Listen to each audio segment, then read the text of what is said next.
Sometimes you hear two words smashed together that they don't seem to make sense. Like vengeful grace, right? Vengeance, that's all about payback. And grace is, well, it's the total opposite. It's about forgiveness. So how can they possibly go together? What if they're actually two sides of the same coin? That's what we're going to dig into. Okay, so this verse, I'm pretty sure we've all heard this one. Vengeance is mine. It's kind of the go-to for picturing God as this ultimate judge, the one who evens every score. And it makes it super clear, right? Justice is his department, not ours. And look, that is 100% true. But is that the whole story? And that's exactly where we get to the heart of it. We see the word vengeance, and we immediately think punishment. But what if that's not the main point? What if God's vengeance isn't so much about paying for the past as it is about perfecting us for the future? All right, first up, this whole idea of a vengeful God. And let's be honest, it's easy to see why so many people land here. For us, justice is usually pretty straightforward. You do the crime, you do the time. It's about retribution. But what's so fascinating when you look closer is how God's justice seems to be tangled up with his grace, and it hints at something much, much bigger. And that brings us to this idea of vengeful grace. So what is it? Well, vengeful grace is this concept that God's correction is really about restoration, not just punishment. The goal isn't just to make someone pay for what they did wrong. It's about restoring them, teaching them, literally building them into someone new for the future. And you can really see the difference when you put them side by side. Punishment, that's all about the past. It's retribution, paying a debt. But refinement, that's focused on the future. It's about restoration, getting you ready for what's next. So the goal totally shifts from just justice is served to character is built. It's a huge difference. Let me give you a modern example to make this click. Think about a criminal who is truly, deeply sorry for what they've done. They're repentant, they're forgiven, but they still have to serve their prison sentence.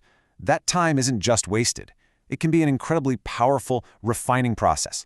It forces them to face the consequences, day in and day out, and really understand the pain they caused. And that whole idea of consequences leading to a deeper understanding brings us to probably the best case study ever, the Apostle Paul. Just look at his life story. It's wild. He starts out as Saul, this guy whose entire mission is to hunt down and persecute Christians. Then, bam, he has that life-altering conversion on the road to Damascus. And what happens next? As Paul, he ends up experiencing the exact same kind of persecution he used to dish out. And we're not talking about small stuff. The Bible lists it all out. Beatings, getting thrown in prison, shipwrecks. He was even stoned and left for dead. So you have to ask, was this all just bad luck? Or were these the very tools God was using to give Paul a real, gut-level empathy for the kind of suffering he used to cause? It shaped his ministry in a way that nothing else possibly could have.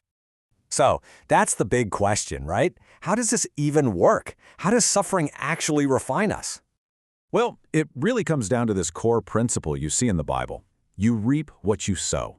And this isn't just a threat of punishment, it's a fundamental law of cause and effect. The consequences of what we do, even after we're forgiven, can become the most powerful lessons we ever learn. It's a process, really. It works like this. First, someone causes harm. Then, a consequence follows, often a trial that feels strangely similar to the pain they inflicted. And what does that produce? Real, genuine empathy. It's one thing to say, I'm sorry. It's a completely different thing to feel the kind of pain you caused, and to finally understand it on a soul-deep level. And the Bible backs this up completely. It tells us that these trials, these hard times, they're not for nothing. They're meant to produce perseverance. That perseverance builds character, and that character builds hope. It's like a chain reaction that leads straight to spiritual maturity. All right, so this is all really interesting as a concept, but what do we do with it? How does this idea of vengeful grace actually play out in our day-to-day lives? Well, if we really get this, it changes how we act. First, if God's justice is perfect and aimed at restoration, that frees us up to forgive other people without reservation. Second, it calls us to break the cycle of getting even. Instead of retaliation, we're supposed to repay evil with good.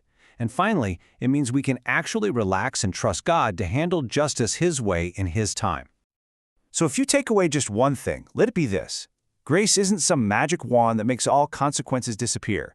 It's actually the power that helps us walk through those consequences, to learn from them, and to be completely changed by the experience. So, I want to leave you with a thought. The next time you're going through a tough time, ask yourself this: what if this isn't punishment? What if this is a tool? A tool designed to teach me empathy, to refine my character. How would looking at it that way change, well, everything?